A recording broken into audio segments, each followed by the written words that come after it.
So పజిలే అది మనకు 12వ తారీఖునే దీనికి లేదా రేపు ఏమైనా సమాచారాలు మనకి వస్తే రావచ్చు మనకి. Okay, that's happening. సార్ పెద్ద ఎత్తున ప్రచారం జరుగుతున్న మరొక అంశం లోకేష్ రెడ్ బుక్ అని, దీనివల్లే అరెస్టులు చేస్తున్నాడు, ఇది చేస్తున్నాడు, ఏదో ఎన్నికల్లో స్పీచ్ ఏదో ఇస్తారు, ఆవేశంగా మాట్లాడతారు తప్ప అది అలా ఇంప్లిమెంట్ చేసి దాన్ని అమలు చేసి కక్షపూరితంగా చేసే పరిస్థితి ఉంటుందా?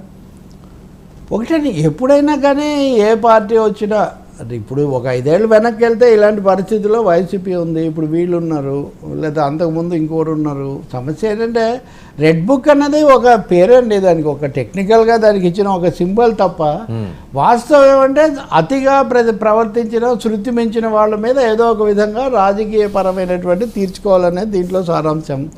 చట్టబద్ధంగా చేసినంత వరకు ఎవరు ఏం చేసినా ఎవరేమో అంటానికి లేదండి. చట్టబద్ధంగా అది కూడా ప్రభుత్వం తరఫున, కార్యకర్తలు ఎవరో ఎక్కడో చేశారు ఒక చోట అంటే అది వేరే విషయం. ఎవరైనా కానీ దాడులు అక్కడి దాకా వెళ్ళకూడదు, తప్పు అని. గతంలో తప్పు అయింది, ఇప్పుడు ఒప్పు కాదు, ఇప్పుడు ఒప్పు అయింది, రేపు తప్పు కాదు. అందువల్ల రెడ్ బుక్ అనేది అయితే దాన్ని అయితే వాళ్ళు వదిలిపెట్టారు అంత సులభంగా. ఇప్పుడు చాలా సందర్భాల్లో ఇప్పుడు రామోజీరావు గారు చనిపోయారు, పెద్ద ఆయన మార్గదర్శి, దాని సాంకేతిక అంశాలు అవన్నీ వేరు. కానీ ఇప్పుడు ఆయన వెళ్ళి విచారించి ఆ ఫోటోలు విడుదల చేసి దాన్ని ఎవరు మనం ఆ రోజు కూడా ఈ చర్చలో కూడా చేశాము.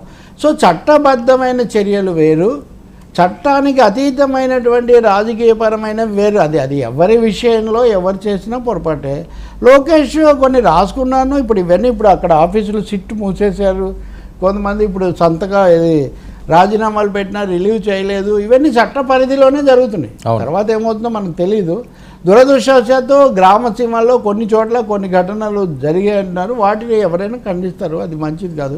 ఇంతకుముందు చేయలేదా, చేసినవి అప్పుడు కూడా తప్పు ఎప్పుడు తప్పేనండి, తప్పు ఎప్పుడు తప్పే, దాడి ఎప్పుడు దాడే, కక్ష సాధింపు ఎప్పుడు కక్ష సాధింపే, దానికి ఏం లేదు. కానీ ఇక్కడ రెడ్ బుక్ అనే దాని పూర్తి రూపం ఏంటనేది లోకేష్ వివరించగలుగుతాడు. ఆయన దీన్ని ఒకటి నేషనల్ ఇంటర్వ్యూస్ కూడా ఇచ్చాడు.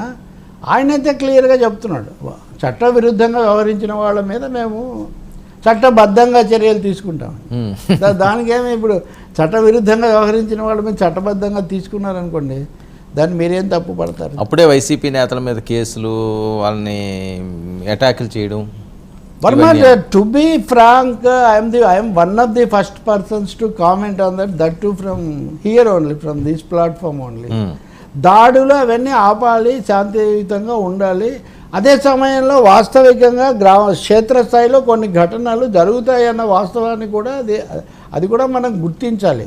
నేను అన్నదంతా ఒకటే, ఇప్పుడు కూడా అంటున్నది, కొత్త ప్రభుత్వం ఇంకా అధికారం చేపట్టక ముందే అంతా కుప్పకూలిపోయింది, ప్రజాస్వామ్యం అయిపోయింది, రావణ కష్టము, రాక్షస, ఇవన్నీ కూడా కొంచెం స్ట్రెచ్చింగ్ టూ లాంగ్ అంటారు చూడండి. ఉన్నదాన్ని మరీ ఎక్కువ లాగడం వల్ల ఉపయోగం లేదు. ఇప్పుడు ఆ మాటకు వస్తే వాళ్ళ సోషల్ మీడియాలోనే వాళ్ళు ఒకరినొకరు తెగ తిట్టుకుంటున్నారు. అవును, ఒకరినొకరు దానికి ఎవరు జవాబుదారీ చెప్తారు? సో ఇదివరకు ఎవరు స్పోక్స్ పర్సన్స్గా ఉన్నారో మీరు రండి, జరిగినంత వరకు చెప్పండి, తీసుకున్నంత వరకు మీరు తీసుకోండి తప్ప. అంటే మీకు కూడా నేను చెప్పేది, గుండు గుత్తగా ఒక వాక్యంలో దీనికి జవాబు చెప్పమంటే మనం ఏం జరగకూడదు, ఇట్లాంటివి శాంతియుతంగా ఉండాలి. దాడులు అంటే మరి అంతకుముందు తిట్టిపోచి బెదిరించి వాళ్ళ ఇంటి దగ్గరికి వెళ్ళి చేసిన వాళ్ళు ఉంటారు, రకరకాల మనుషులు ఉంటారు, టెంపర్మెంట్, ఆపలేరు కదా సార్ క్యాడర్. కానీ రెండోది ఏది ఏమైనా కానీ దిగిపోయినా, నేను ఒక కంపేర్ అండ్ కంట్రాస్ట్ ఒకటి చెప్తాను. 24 ఏళ్ళు ముఖ్యమంత్రిగా ఉన్న నవీన్ పట్నాయక్, నా 5 ఏళ్ళు ముఖ్యమంత్రిగా ఉన్న జగన్మోహన్ రెడ్డి, ఇద్దరు ఒకటేసారి ఓడిపోయారు. ఓకే, నవీన్ పట్నాయక్ ఏమన్నా తనకు వారసుడిగా ప్రకటించబడిన పాండ్యన్ అనే అతను నేను రాజకీయాల నుంచి విరమించుకుంటున్నానని చెప్పారు, విషయాలు ఏం జరిగాయో మేము తెలుసుకుంటామని చెప్పారు, మేము ప్రజలతోనే ఉంటామని చెప్పారు. ఇది 24 ఏళ్ళ ముఖ్యమంత్రి ఓడిపోయిన తర్వాత చేస్తున్నటువంటి మాట. ఇక్కడ ఒక టర్మ్ నుండి దిగిపోయిన ముఖ్యమంత్రి, ప్రజాస్వామ్యం అంతా కూని అయిపోయింది, గవర్నర్ జోక్యం చేసుకోవాలి, ఇదంతా అంటున్నారు. ఇది చెల్లుతుందండి? అంటే వాస్తవం మాట్లాడితే ఒకప్పుడు వాళ్ళకి నచ్చకపోవచ్చు, ఒకప్పుడు వీళ్ళకి నచ్చకపోవచ్చు, నిజమే కదా. కాబట్టి దాడులు నిజం కావచ్చు అనేక చోట్ల. పొద్దున కూడా తెలుగుదేశం ప్రతినిధి మాట్లాడుతున్నాడు, ఓకే, వాళ్ళలో ఆవేశం, స్పందన. గెలిచిన వాడు కొంచెం కూడా మాట్లాడకుండా ఉంటాడా? కొన్ని పనులు జరగకూడదు, అవి ఆపాలి. దానికి చంద్రబాబు కూడా నేను ఒక విజ్ఞప్తి చేసినట్టుగా ఐ థింక్ ఢిల్లీ నుంచి జాగ్రత్తగా ఉండండి అవి ఇవని. సో ఖండనలో మరి వేరే పార్టీలు ఎందుకు కలవలేదు? అవును. నిన్న షర్మిల ఒక ప్రకటన చేశారు,